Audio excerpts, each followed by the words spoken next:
Hello. Hassan, thank you for taking my question.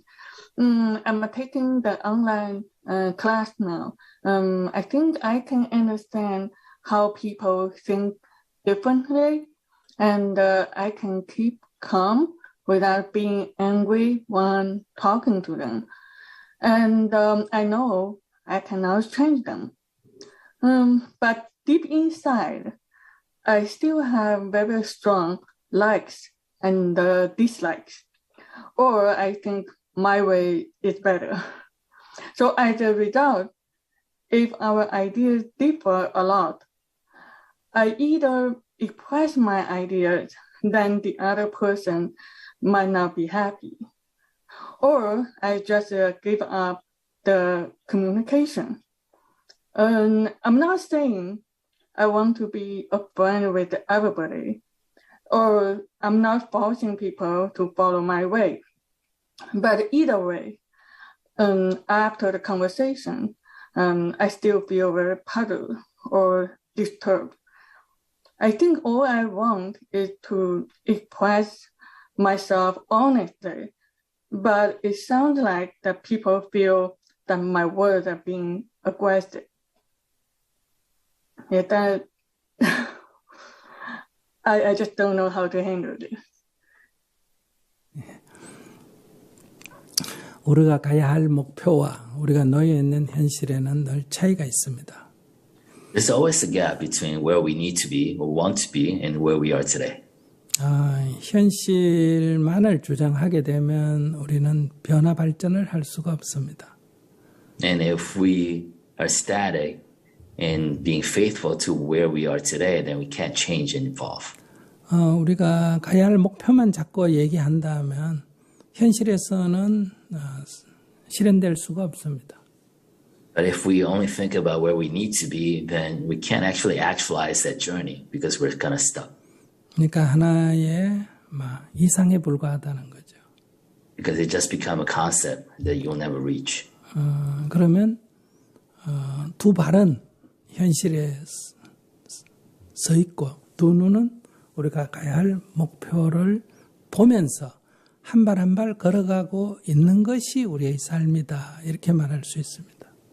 So our life really needs to be grounded. Our 2 feet needs to be grounded into what is today, the reality of today. Our 2 eyes should be focused and fixed on where we need to be, and we take one step at a time in that sense. 우리 몸의 동작을 한번 봅시다.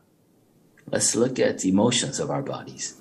이 손을 예를 들면 이렇게 내가 올려야 된다고 생각을 하면 올리게 되고 내려야 된다고 생각하면 내려옵니다. So my hand goes up or down depending on my thoughts, my intent. 그러니까 의식으로 이게 통제가 됩니다. So we can control the emotions of my hand using my consciousness. 근데 우리가 망치로 갖고 이 무릎을 갖다가 탁 치면 내가 무릎을 안 움직이려고 해도 무릎이 저절로 탁 그렇게 발이 올라가는 경우가 있잖아요. But when you go to the doctor's office, they test your reflexes. They take a rubber mallet and hit somewhere on your knees. Regardless of your intention not to move, your knee is going to jerk up. 즉 의식으로 통제가 되지 않는 분야가 있습니다. 부분이 있습니다. So in that sense, there are areas in our body or in our thoughts that cannot be controlled by our waking consciousness. 우리 위를 한번 생각해 봅시다. Let's think of our stomach. 위를 움직여라 한다고 움직이고 움직이지 마라 한다고 움직이지 않고 이렇게 의식으로 통제가 안 되지 않습니까? Right? So your stomach's motions and movements are not controlled by your consciousness. 그러나 우리가 기분이 팍 나쁘면 위가 멈추게 되고 기분이 좋으면 위가 잘 움직여서 소화가 잘 됩니다. However, your emotional trauma or your emotional state does have an effect on your stomach. 즉 이 기분이 나쁘고 좋은 거는 의식으로 통제가 안 됩니다. 자동으로 일어납니다. So in that sense, your emotions or your moods are not something that you can control with your consciousness intentionally. 그래서 우리의 정신작용을 이제 두 가지로 분류를 하지 않습니까? So we divide our mental actions into 2 parts. 그러니까 의식이 있고 There's consciousness. 우리가 알지 못하는 무의식, 잠재의식이 있다. 이렇게. And there's subconsciousness that we're not aware of. 그러니까 이해한다는 것은 이 의식의 작용입니다. So when you say you understand somebody or something, it is an action, a function of your consciousness. 그러니까 기분이 나쁜 것은 무의식적 작용입니다. But when you feel discomfort or likes or dislikes, that's a function of your subconscious. 그렇기 때문에 이 기분이 나쁘고 좋은 게 의식적으로 잘 통제가 안 됩니다. So your dislikes and likes cannot be controlled by your consciousness. 그러나 이제 이 기분 나쁨이 일어나는 것을 이 의식 중에 알아차림이라는 의식이 있습니다. However, there is a part of your consciousness that can become aware as a sense of dislike arises. 기분 나쁨이 일어날 때 기분 나쁜 줄을 알아차리게 되면 이게 활동이 약해집니다.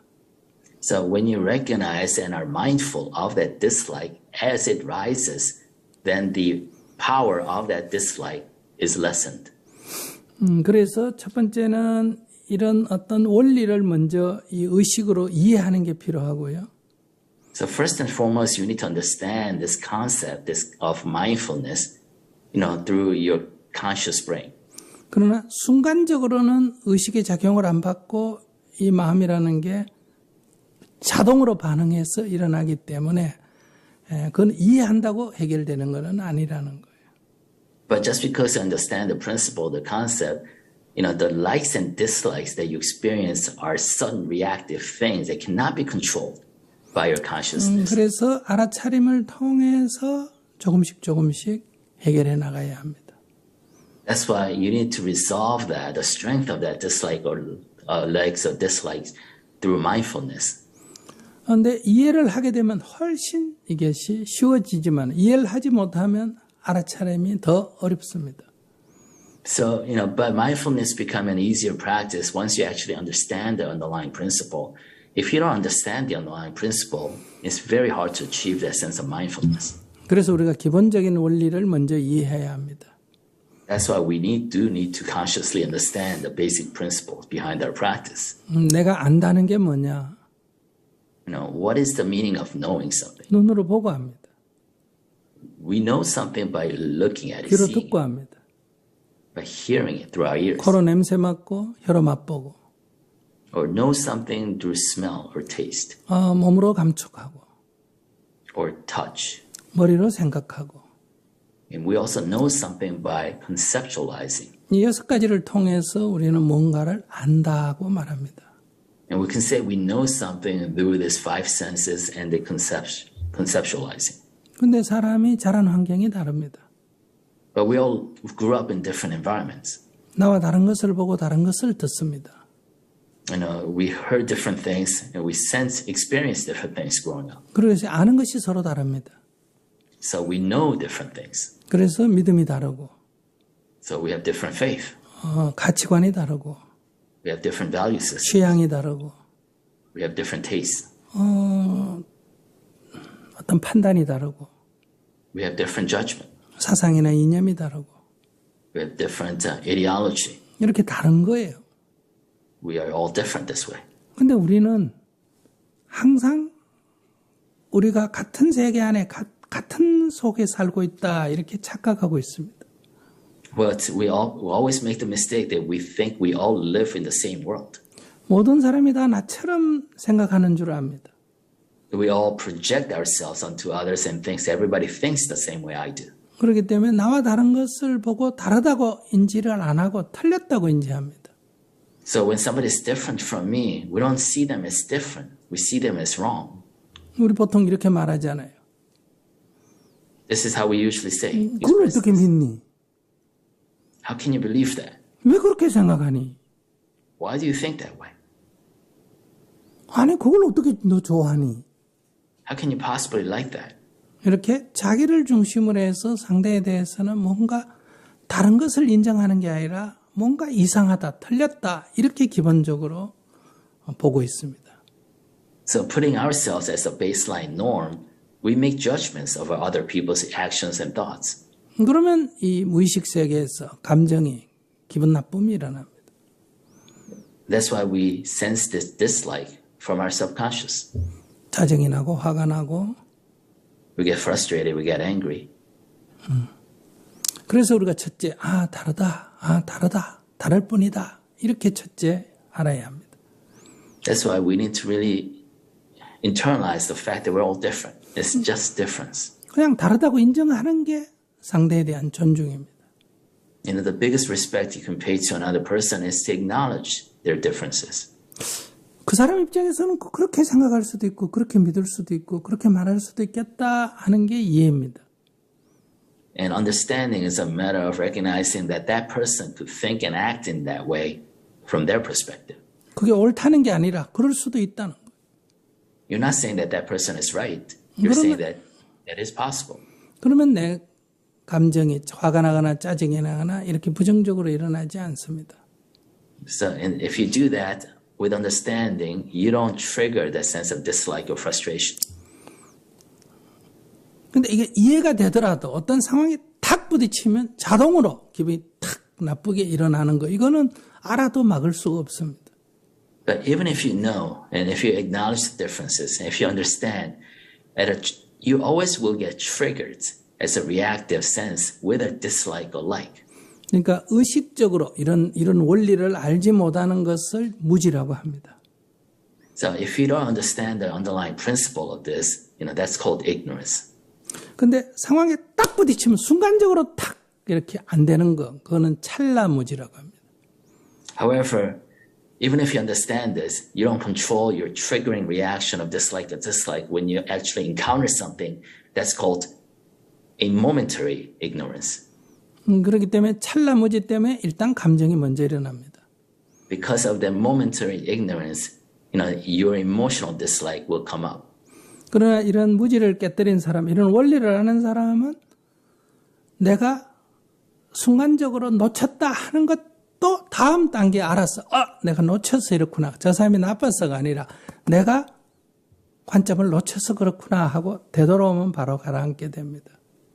But if you are practicing mindfulness, you'll recognize that dislike that comes unbidden and then tell yourself that this dislike is a function of yourself, not because the other person is wrong.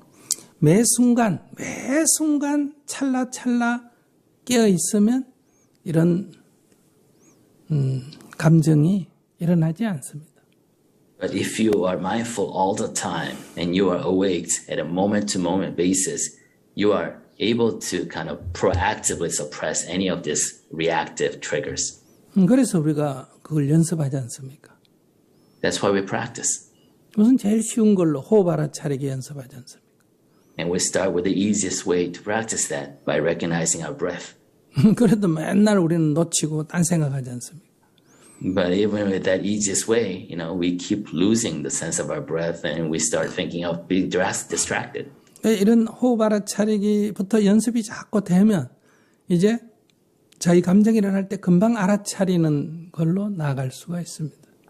But if you become practiced and really proficient in being mindful of the breath, you can extend that to be mindful of everything else. 또 놓쳤다는 걸 또 알아차리고 금방 이렇게 되돌아갈 수가 있습니다.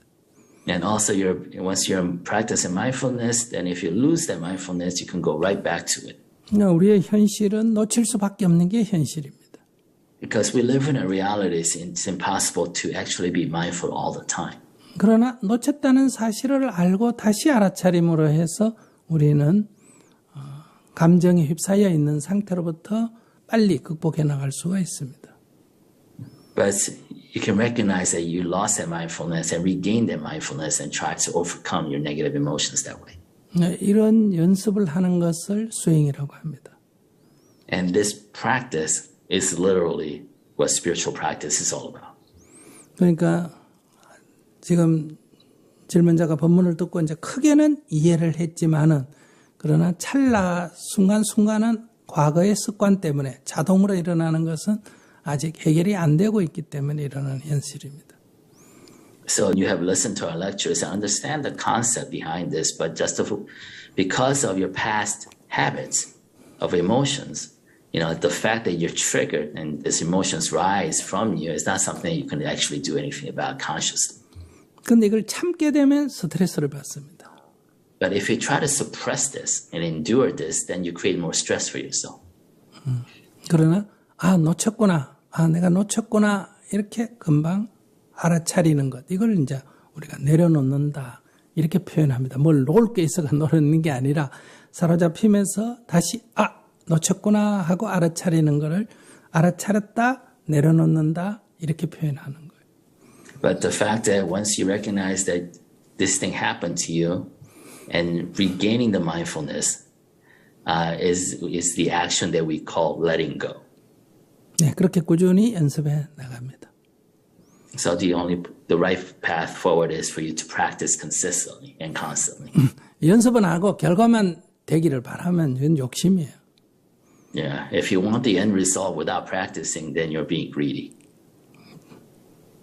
그것도 안 된다고 금방 포기하면 그건 게으름이에요. And of course, if you give up just because you can't get there, at a fast pace, then you're being lazy. 그래서 부처님께서는 애쓰지도 말고 애쓰지도 말고 게으르지도 말고 꾸준히 해나가라 이렇게 말한 거예요. So that's why Buddha said, do not strive too much, but do not be lazy and just be consistent and constant in your practice.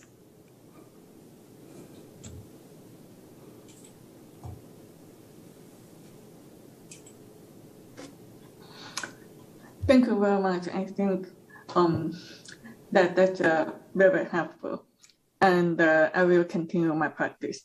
Thank you.